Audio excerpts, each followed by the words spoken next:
Lamaran di Synchronize Fest itu cuma terbawa suasana. Tapi akan gue kasih ke Erika lagi nanti. Dia simpan aja, gak usah dipakai, gak apa-apa. Oh, gitu. Cendera mata sih. Kayak ke Dufan. Kenang-kenangan deh. Kenang-kenangan Synchronize Fest.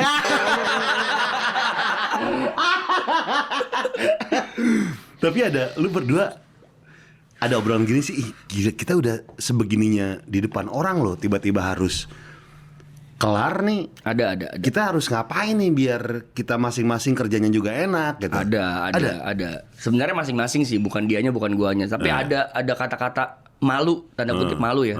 Anjing malu banget udah, ibaratnya udah gua lamarannya di tempat yang sepi alias Synchronize. Sosial media, semua media mengumumkan bla bla bla. Taunya jadi.